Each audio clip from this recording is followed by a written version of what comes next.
Ladies and gentlemen, the Secretary General of the United Nations, Antonio Guterres.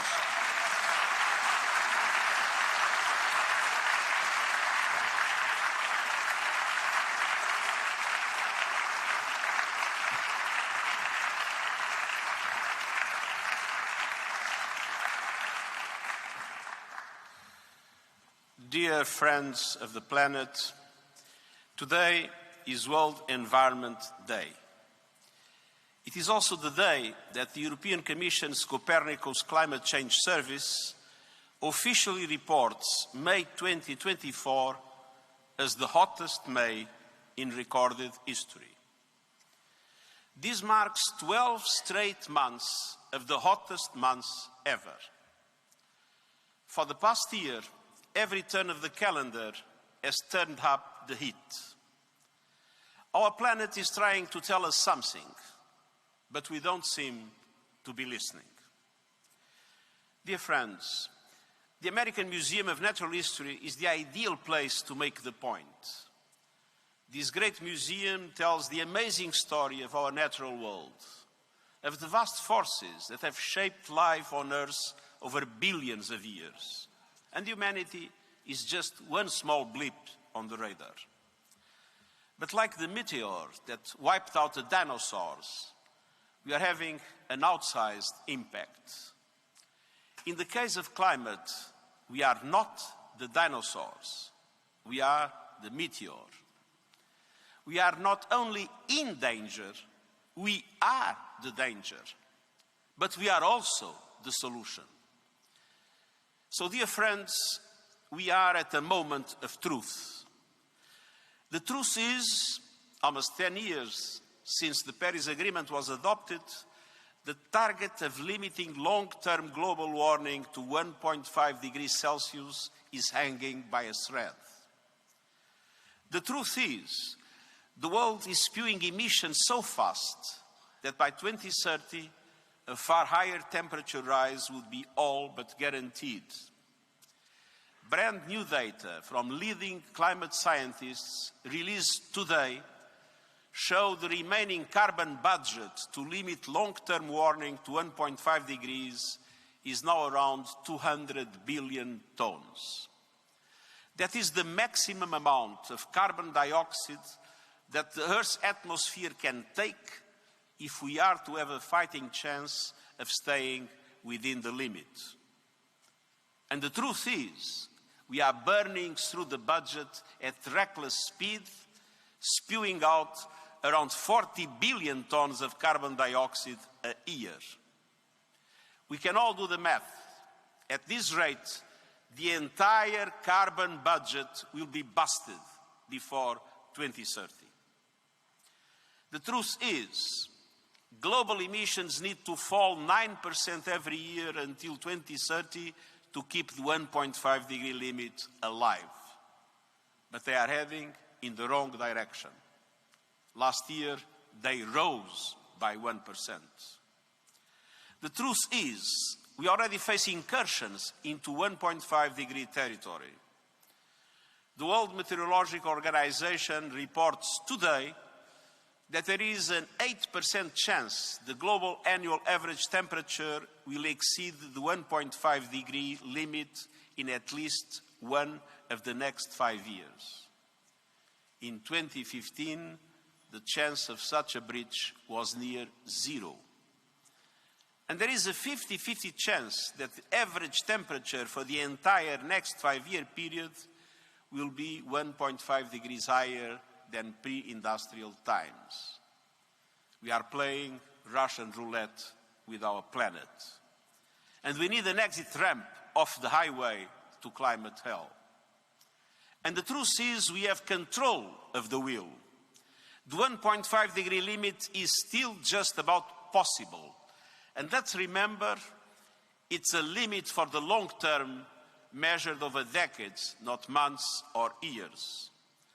So stepping over the threshold, the 1.5, for a short time does not mean the long-term goal is shot. It means we need to fight harder now. The truth is the battle for 1.5 degrees will be won or lost in the 2020s under the watch of leaders today. And all depends on the decisions those leaders take or fail to take, especially in the next 18 months. It's climate crunch time. The need for action is unprecedented, but so is the opportunity, not just to deliver on climate, but on economic prosperity and sustainable development. Climate action cannot be captive to geopolitical divisions.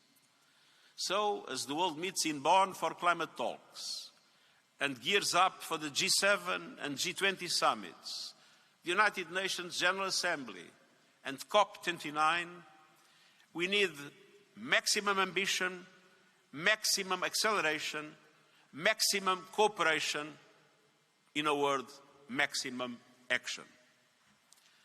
So, dear friends, why all this fuss about 1.5 degrees? Because our planet is a mess of complex connected systems, and every fraction of a degree of global heating counts. The difference between 1.5 and 2 degrees could be the difference between extinction and survival for some small island states and coastal communities. The difference between minimizing climate chaos or crossing dangerous tipping points. 1.5 degrees is not a target. It's not a goal, it's a physical limit. Scientists have alerted us that temperatures rising higher would likely mean the collapse of the Greenland ice sheet and the West Antarctic ice sheet with catastrophic sea level rise, the destruction of tropical coral reef systems and livelihoods of 300 million people, the collapse of the Labrador Sea Current that would further disrupt weather patterns in Europe, and widespread permafrost melt that would release devastating levels of methane, one of the most potent heat-trapping gases. Even today, we are pushing planetary boundaries to the brink, shattering global temperature records and reaping the whirlwind. And it is a travesty of climate justice that those least responsible for the crisis are hardest hit. The poorest people, the most vulnerable countries, indigenous peoples, women and girls. The richest 1% emit as much as 2/3 of humanity. And extreme events turbocharged by climate chaos are piling up, destroying lives, pummeling economies, and hammering health, wrecking sustainable development, forcing people from their homes, and rocking the foundations of peace and security as people are displaced and vital resources depleted.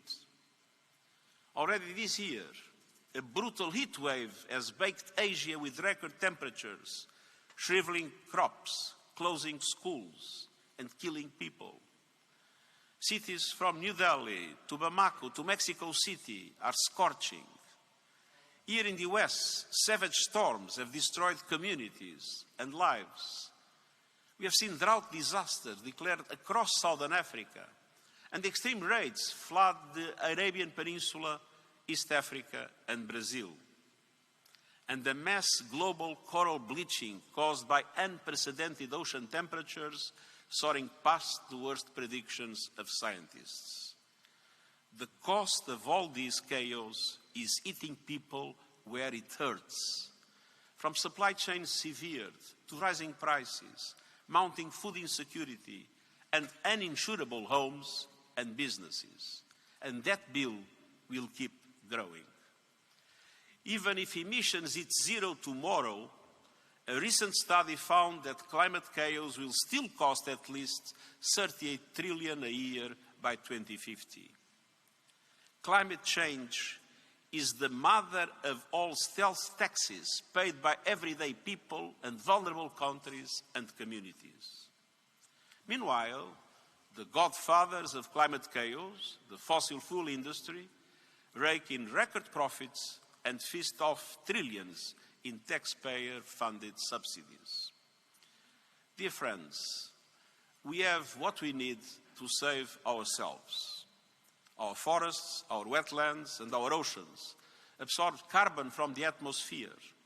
They are vital to keeping 1.5 alive or pulling us back if we do overshoot that limit.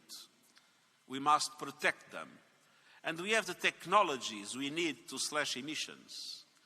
Renewables are booming as costs plummet and governments realize the benefits of cleaner air, good jobs, energy security, and increased access to power. Onshore wind and solar are the cheapest source of new electricity in most of the world and have been for years. Renewables already make up 30% of the world's electricity supply. And clean energy investments reached a record high last year, almost doubling in the last 10. Wind and solar are now growing faster than any electricity source in history.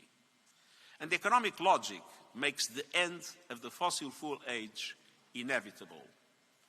The only questions are, will that end come in time, and will the transition be just? Dear friends, we must ensure the answer to both questions is yes. And we must secure the safest possible future for people and planet. That means taking urgent action, particularly over the next 18 months, to slash emissions, to protect people and nature from climate extremes, to boost climate finance, and to clamp down on the fossil fuel industry. Let me take each element in turn. First, huge cuts in emissions led by the huge emitters. The G20 countries produce 80% of global emissions. They have the responsibility and the capacity to be out in front. Advanced G20 economies should go furthest, fastest, and show climate solidarity by providing technological and financial support to emerging G20 economies and other developing countries. Next year, governments must submit so-called national determined contributions, in other words, national climate action plans. And these will determine emissions for the coming years. At COP28, countries agreed to align those plans with the 1.5-degree limit. But these national plans must include absolute emission reduction targets for 2030 and 2035. They must cover all sectors, all greenhouse gases, and the whole economy. And they must show how countries will contribute to the global transitions essential to 1.5 degrees, putting us on a path to global net zero by 2050, to phase out fossil fuels, and to hit global milestones along the way, year after year and decade after decade.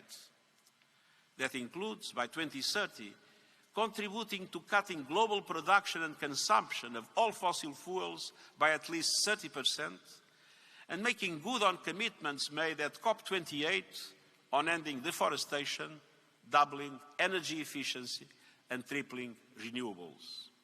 Every country must deliver and play their rightful part. And that means that G20 leaders working in solidarity to accelerate a just global energy transition aligned with the 1.5-degree limit, they must assume their responsibilities. We need cooperation, not finger-pointing. It means that G20 aligning their national climate action plans, their energy strategies, and their plans for fossil fuel production and consumption within a 1.5-degree future. And it means the G20 pledging to reallocate subsidies from fossil fuels to renewables, storage and grid modernization, and support for vulnerable communities. It means the G7 and other OECD countries committing to end coal by 2030 and to create fossil fuel-free power systems and reduce oil and gas supply and demand by 60% by 2035. It means all countries ending new coal projects now, particularly in Asia, home to 95% of planned new coal power capacity. And it means non-OECD countries creating climate action plans to put them on a path to ending coal power by 2040. And it means developing countries creating national climate action plans that double as investment plans, spurring sustainable development, and meeting soaring energy demand with renewables. The United Nations is mobilizing our entire system to help developing countries to achieve these through our Climate Promise initiative. Every city, region, industry, financial institution and company must also be part of the solution. They must present robust transition plans by COP30 next year in Brazil at the latest. Plans aligned with 1.5 degrees and the recommendations of the UN high-level expert group on net zero. Plans that cover emissions across the entire value chain, that include interim targets and transparent verification processes, and that steer clear of the dubious carbon offsets that erode public trust while doing little or nothing to help the climate. We can't fool nature. False solutions will backfire. We need high-integrity carbon markets that are credible and with rules consistent with limiting warming to 1.5 degrees. And I also encourage scientists and engineers to focus urgently on carbon dioxide removal and storage, to deal safely and sustainably with final emissions from the heavy industries hardest to clean. And I urge governments to support them. But let me be clear, these technologies are not a silver bullet. They cannot be a substitute for drastic emission cuts or an excuse to delay fossil fuel phase-out. But we need to act on every front. Dear friends, the second area for action is ramping up protection from the climate chaos of today and tomorrow. It is a disgrace that the most vulnerable are being left stranded, struggling desperately to deal with the climate crisis they did nothing to create.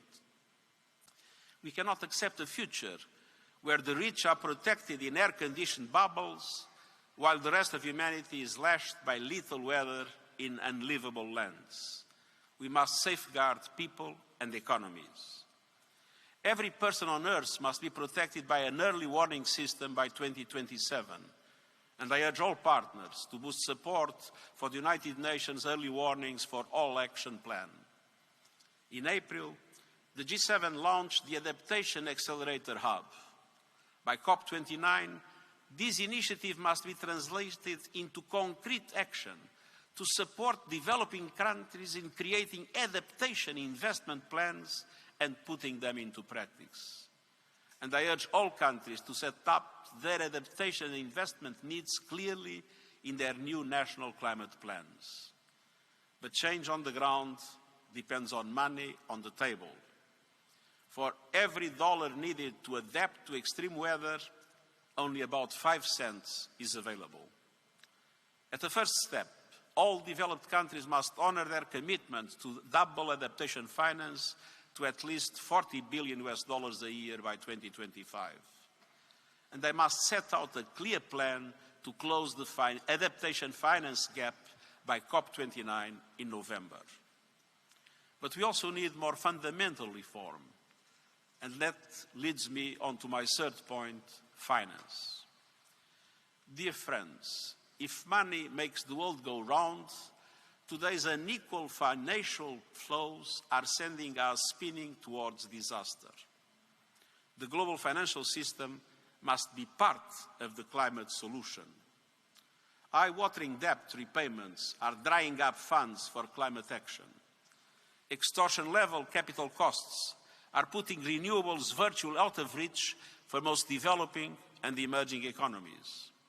Astoundingly, and despite the renewables boom of recent years, clean energy investments in developing and emerging economies outside of China have been stuck at the same levels since 2015.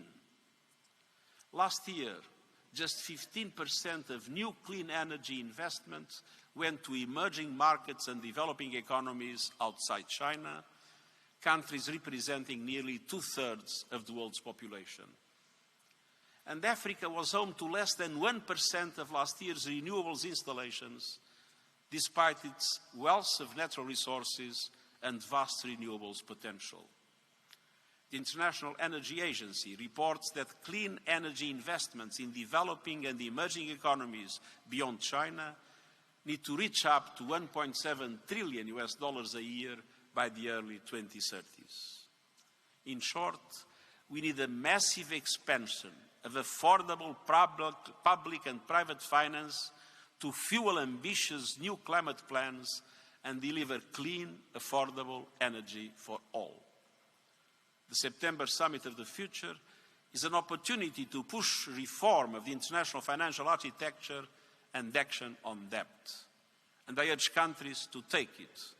And I urge the G7 and G20 summits to commit to using their influence within multilateral development banks to make them better, bigger and bolder, and able to leverage far more private finance at reasonable cost. Countries must make significant contributions to the new Loss and Damage Fund and ensure that it is open for business by COP29. And they must come together to secure a strong finance outcome from COP this year, one that builds trust and confidence, catalyzes the trillions needed, and generates momentum for reform of the international financial architecture. But none of these will be enough without new, innovative sources of funds. It's time to put an effective price on carbon and tax the windfall profits of fossil fuel companies. And by COP29, we need early movers to go from exploring to implementing solidarity levies on sections such as shipping, aviation, and fossil fuel extraction to help fund climate action. This should be scalable, fair, and easy to collect and administer. And none of this is charity. It is enlightened self-interest. Climate finance is not a favor. It's a fundamental element to a livable future for all. Dear friends, fourth and finally, we must directly confront those in the fossil fuel industry who have shown relentless zeal for obstructing progress over decades. Billions of dollars have been thrown at distorting the truth, deceiving the public, and sowing doubt.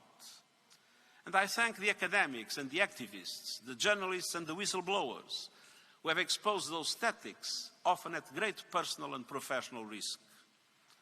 And I call on leaders in the fossil fuel industry to understand that if you are not in the fast lane to clean energy transformation, you are driving your business into a dead end and taking us all with you. Last year, the oil and gas industry invested a measly 2.5% of its total capital spending on clean energy. Doubling down on fossil fuels in the 21st century is like doubling down on horseshoes and carriage wheels in the 19th. So, to fossil fuel executives, I say, your massive profits give you the chance to lead the energy transition. Don't miss it. And financial institutions are also critical because money talks. It must be a voice for change. And I urge financial institutions to stop bankrolling fossil fuel destruction and start investing in a global renewables revolution. To present public, credible and detailed plans to transition from fossil fuels to clean energy with clear targets for 2025 and 2030. And to disclose your climate risks, both physical and transitional, to your shareholders and regulators. Ultimately, such disclosure should be mandatory.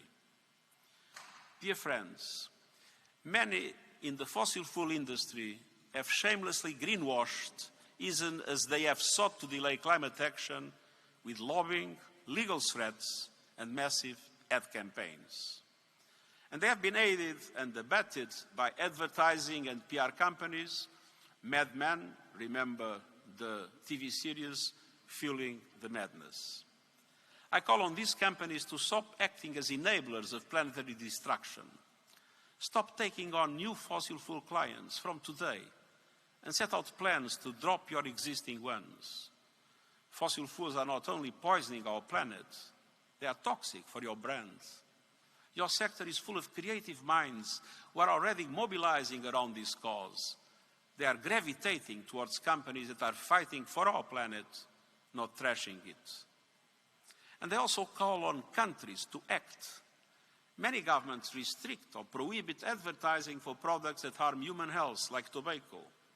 Some are now doing the same with fossil fuels. I urge every country to ban advertising from fossil fuel companies. And I urge news media and tech companies to stop taking fossil fuel advertising. We must all deal also with the demand side. All of us can make a difference by embracing clean technologies, facing down fossil fuels in our own lives, and using our power as citizens to push for systemic change. In the fight for a livable future, people everywhere are far ahead of politicians. Make your voices heard and your choices count. Dear friends, we do have a choice: creating tipping points for climate progress or careening to tipping points for climate disaster. No country can solve the climate crisis in isolation. This is an all-in moment. And the United Nations is all in, working to build trust, to find solutions, and to inspire the cooperation our world so desperately needs. And to young people, to civil society, to cities, regions, businesses, and others who have been leading the charge towards a safer, cleaner world, I say thank you. You are on the right side of history. You speak for the majority. Keep it up. Don't lose courage. Don't lose hope. It is we the peoples versus the polluters and the profiteers. Together we can win. But it's time for leaders to decide whose side they are on. Tomorrow it will be too late. Now is the time to mobilize. Now is the time to act. Now is the time to deliver. This is our moment of truth, and I thank you.